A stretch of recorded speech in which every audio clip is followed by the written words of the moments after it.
Ladies and gentlemen, boys and girls, children of all ages, welcome back to the Wrestle Plug. It's time to discuss Night 1 of Fyter Fest. Going to be a quick fire review with some quick fire highlights scooped in as well, so hopefully you'll enjoy that. And without further ado, let's get to it. The first match of the night, the tag team match, MJF and Wardlow taking on Jujussic Express, the team of Luchasaurus and Jungle Boy. Absolute fire for an opener. Killer match, physical, love the interactions between Wardlow and Luchasaurus. Just can't get enough of the big meaty horse battle, but I am really digging Jungle Boy now. He's really grown on me as a face. I really enjoy the work rate and the dynamic that him and MJF have. MJF cutting that promo at the beginning, by the way, with his amazing Burberry-esque Ric Flair robe. I like how he's kind of taken on this persona of the dickhead Flair. You know, he's almost appropriating a lot of Flair's mannerisms with the strut, the way he talks. But he's so good in his own right. He's a world-class talker. He's genuinely one of the best heels in the world. I love this match from start to finish. It was highly impactful. It had great spots. Luchasaurus, really crisp. What I love about Luchasaurus is when he's wrestling a bigger guy, he lays his kicks in a bit more, because sometimes he pulls his kicks quite a bit, which is understandable. When you're 6'6", you don't want none of that. And some of the kicks that he was connecting with on Wardlow just look so fire. I loved it. Absolutely loved this match. Got me hyped, got me excited. I love the idea of this, kind of like a 2 hour, sort of an hour and a half to 2 hour pay-per-view, and this being the first part. It was a killer opener. Absolutely loved it. Loads of great moments in this match. Hopefully you're seeing a few on the screen right now if you're watching this on YouTube. Apologies for the quality, but as you know, copyright can be quite difficult and whatnot. Nonetheless, just an amazing match. Loved it. And obviously, the divorce of Wardlow and MJF is beginning. You know, he went to swing with the diamond ring, kind of stopped and went, "Can you not do anything right?" Gets taken out from behind. Wardlow has to eat the pin, of course, which keeps MJF looking fairly strong. Doesn't hurt Wardlow either, because the only person to pin him other than Cody, who is a megastar, is of course Luchasaurus, who is the big guy in this company, other than of course the legendary Lance Archer, who will be taking on Joey Janela next week on night 2 of the doubleheader of Fyter Fest. But yeah, great opener. Followed by one of my favourite matches of the year for the women's title. Hakkar Ishida successfully defends against Penelope Ford, but I've been screaming about Penelope Ford quite a lot recently on the podcast, talking about how she has such a credibility. She looks like a star, she acts like a star. Don't be fooled by the pretty looks, you know, by the beautiful kind of swagger about her and the splits entrance and things like that. She can go. She can really go in the ring. She is absolutely phenomenal, and this match was hard hitting, it was physical, it was downright violent in places. Kip Sabian getting ejected early doors was actually quite good, because it took the onus away from him, put even more spotlight on the women, which I absolutely loved, absolutely adored it. The physicality in this match, like I mentioned a moment ago, just the way they were really laying their shit in. There was that savage kind of inverted backbreaker that Penelope Ford took. There was just so many spots. It's hard to call any of them, but I've been very critical of the women's division. Not the women, the booking of it, the creativity around it. They don't get nearly enough time, obviously. And yeah, this match kind of flies in the face of all of that. I really appreciated it. I really admired this match, the work rate, the effort. Hakkar Ishida has become such an amazing measuring stick for women's wrestling right now, particularly in AEW. I think putting the belt on her was a perfect and genius stroke of booking, because what it does is it elevates everybody else's game. You could see the hunger, the passion, the rage inside of her to ensure that this title reign especially, helps elevate the division even further. And that's not taking anything away from Nyla Rose and Riho, because both of them did a phenomenal job in holding the title. But Hakkar Ishida has just taken it up another level. And with Chris Statlander being injured, which is really unfortunate, what it has done, however, is open the door for other women. Penelope Ford has kicked the fucking door through.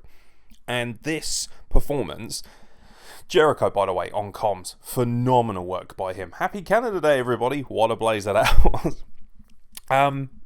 Jericho on comms really putting over the fact that this is Penelope Ford, one of her greatest moments ever. This is one of her greatest matches, and it was done in such a huge spotlight on national TV. You know, she's always been great, But what a time to really announce yourself to the world of wrestling right now. Hopefully after this, everyone's going to realise just how special Penelope Ford is. And of course, Ishida holding onto the belt creates even more mystique. It's another fantastic and successful title defense as well. And it's another high quality match. And what it means is that when she eventually does drop the belt to somebody else, it's going to mean that much more because of the credibility of the title run. It's not just about who you drop it to. It's about the run to get there to when you drop it. How hard you work. This was phenomenal. One of my favourite matches I've ever seen for the AEW Women's Division. I was there for the first Dynamite. I love that first title match to crown the Women's Champion between Nyla Rose and Riho. I thought that match was absolutely amazing. Told a great story. For me, this went a little bit of a step further. Great storytelling. Obviously, Kip Sabian trying to get involved at the end, taking a swing with a kendo stick. He adds great comic value. Shout out to my boy Jack, by the way, who I know loves himself a bit of Kip Sabian. But yeah, it was great fun. Really appreciated it. Love this match. Nothing but good things to say about it. This is the kind of match that if the men had have it, you can guarantee Dave Meltzer would have lost his fucking shit. Because it's a women's match, let's be honest, some people might turn their nose up at it or not take it as seriously.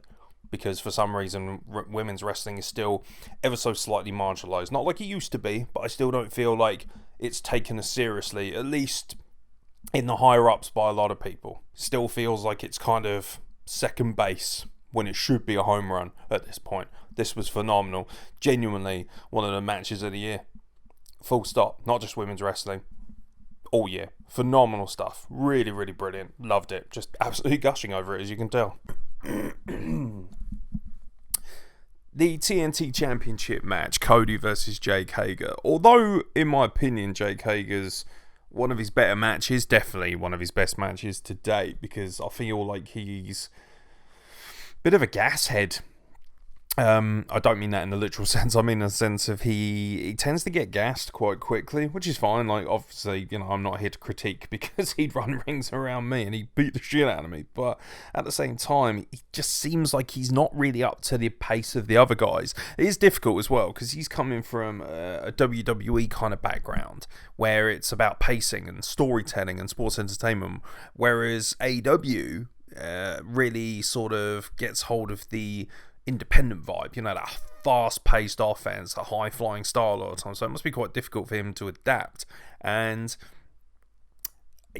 this match was fine. Cody always gets a really good match out of people. I think it speaks volumes for Cody as an individual that he got probably more out of Jake Hager than anybody else. You know, I've always been very high on Jake Hager as a character, particularly in AEW. I actually really enjoy what he does. But I feel like, obviously, I've, you know, waxed lyrical about how good Cody is, and this was testament to him once again. However, one of the big problems with this match was it was just very sluggish and very, you know, slow paced and a little tedious, and it didn't really make a lot of sense, this match. Like, there were some good hard hitting moments, but for me, this was easily the weakest match of the night. That's not because either guy is terrible. Obviously, the standard set by the other matches was a bit hard to follow. One thing I did enjoy, however, was the ending.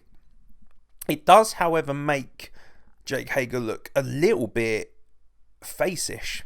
And that would be my only criticism of it. You know, the Nightmare family getting involved. Arn Anderson gets involved. Dustin Rowe gets involved. And Jake Hager's wife, obviously, gets involved. I mean, well done you, sir, because she was looking absolute fire, no question. Also, she's a legit badass in her own right. Would really like to see her wrestle, actually. I reckon she's probably got a lot to offer, but she was fantastic. Really good value for money in her role as the kind of valet / wife. She just came across brilliantly. I felt she actually came across, for me, I feel like she was one of the biggest stars of this match. Just because she came across so well. She looked incredible, you know, jaw-droppingly beautiful, but she also played a character really well. Very good at being obnoxious, very good at getting involved, cheap shots, playing to the camera.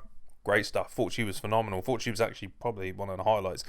I loved the finish, but like I say, it kind of made Jake Hager a sympathetic character. It took so much to knock him off. Now, it was quite clever from Cody's perspective because he'd obviously scouted that submission finisher, rolled over the top of him, passed out as he got the pin, which I thought was very cool. Love that. Unfortunately, it didn't feel like the rest of the match held up to it. That's just my opinion, but Nonetheless, it's another decent TNT title match. That belt really is starting to feel important. It's feeling like a very credible title already, despite being, very early in its inception. But as a mid-card belt, I enjoy it. I appreciate it. Kind of the filler match right before the main event was Proud and Powerful versus Private Party. Now, I had this as my sleeper hit. I wouldn't say it disappointed, but like the Hager Cody match, I feel like it could have had an extra gear. This felt like a match that you could have had on any AEW Dynamite, and you wouldn't have batted an eyelid. It was excellent. Some great athleticism. I am a humongous fan of Proud and Powerful. I've met the lads, seen them wrestle live quite a few times. Huge mark, as everybody knows. But there's something missing about them in AEW. They feel like they're not quite in full gear. And I don't know if that's because there's been a very stop and start thing going on. Obviously, they found it very difficult to compete regularly because of the pandemic. But it just feels, and obviously Private Party as well, they've actually been wrestling much more regularly. But it feels like Proud and Powerful are kind of stuck in like third gear. Like they're still great. They still can go, obviously. Got a great look, great vibe. But they don't really feel like they've been relevant since Santana had the little kind of eye promo. Well, when his eye was stabbed out essentially by John Moxley, an eye for an eye. I really liked that, and obviously Santana really came to the forefront as a talker there, and him and Ortiz looked like they were really building. But since then, and that was quite a few months back now, it does feel like not really much. They've not done much, even when they have been on screen, and this match really reiterated that for me. It was a fine match, some great athleticism. It just didn't deliver the way I wanted. But Private Party also getting a win is great for them. It's very difficult because I love both the tag teams. Someone had to lose here. Unfortunately, it was Proud and Powerful. I feel like Proud and Powerful needed to win a lot more. I'm curious to see what goes on. Obviously, the other side story going on during this match as well was the fact that Jericho was on comms. Orange Cassidy was just sat there watching, winding him up. Jericho is really helping make this guy a much bigger star than even I thought he could be. So, fair play. Really exciting. But obviously, as good as that tag match was, it didn't live up to the hype I wanted it to. I wanted this to be a main event blockbuster style tag match. Just kind of felt like a mid-card match. Good match, great, but very forgettable, at least in my opinion. And that's very disappointing because I love Santana and Ortiz. I genuinely think at full speed, at top gear, they are one of the best tag teams of modern wrestling history. I genuinely believe that, and I think when it's all said and done, they'll have that legacy to back that up. But right now, they feel like they're kind of stuttering a little bit. But at the end of the day, there's only one tag match that anyone wanted to see. That's the main event. Tag team title match. Obviously, Hangman Page, Kenny Omega going up against Best Friends. I've been very vocal for many months now, to be honest, since they won those tag titles, that I felt that was a mistake, not because they were a bad tag team, they've been phenomenal, but it's two world-class singles guys, and it kind of puts the tag team division on hold, and it's kind of a have your cake and eat it scenario, because AEW fans are sitting there saying, oh, fuck's sake, they're not using the tag team properly, Hangman Page and Kenny Omega are amazing. It's like, well, it's kind of a catch-22.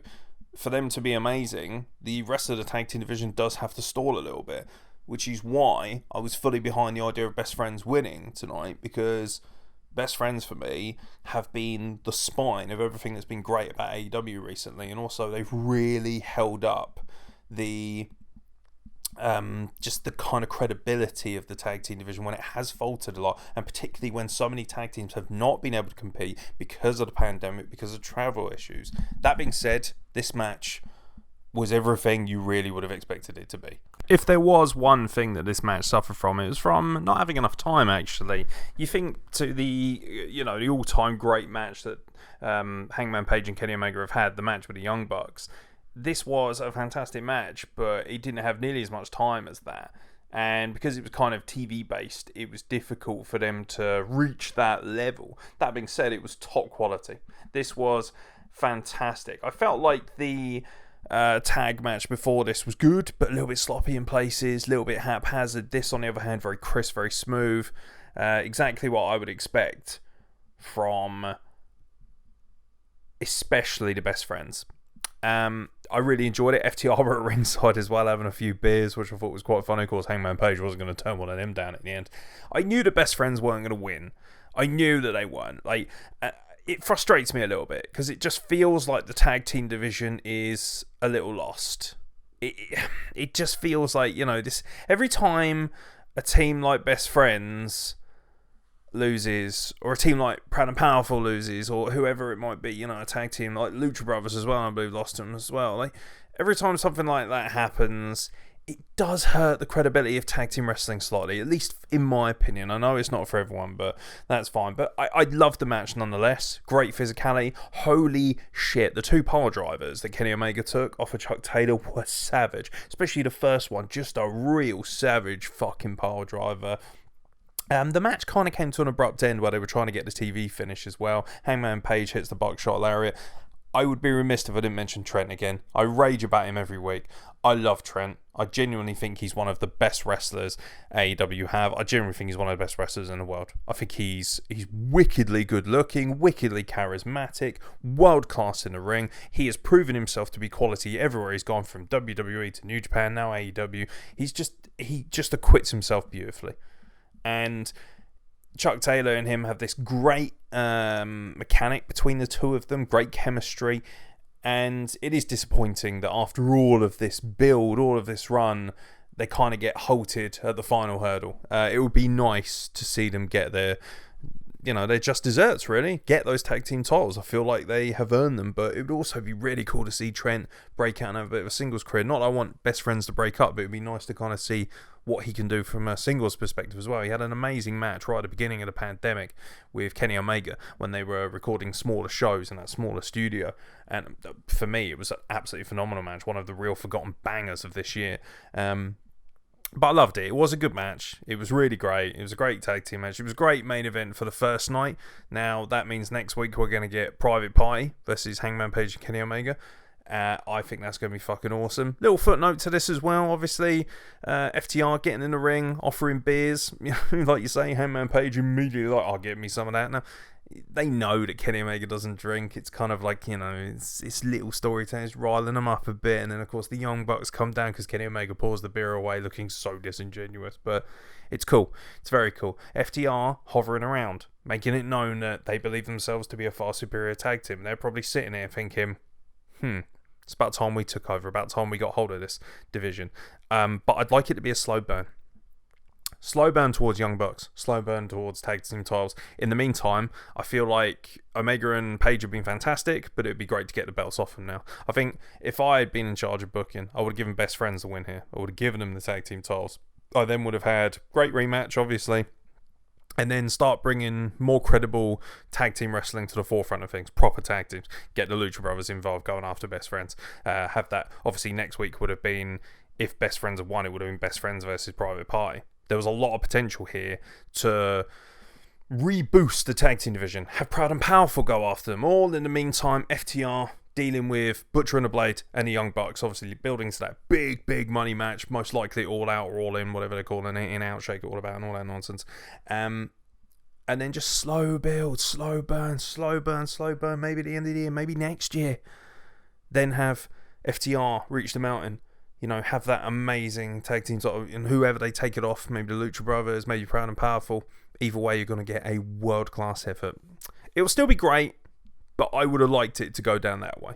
Nonetheless, great first night of Fyter Fest. Really looking forward to watching a Great American Bash, because great news. I can watch both, so I'm going to check that out too. If you guys want a review of that, get in contact, social media at WrestlePlug. Let us know what you thought of Fyter Fest. Leave a comment down below. Like, subscribe, obviously hit the notifications. We're not putting out as much YouTube content, but when we do, we try and ensure that it's half decent at least, if you enjoy listening to my voice, that is.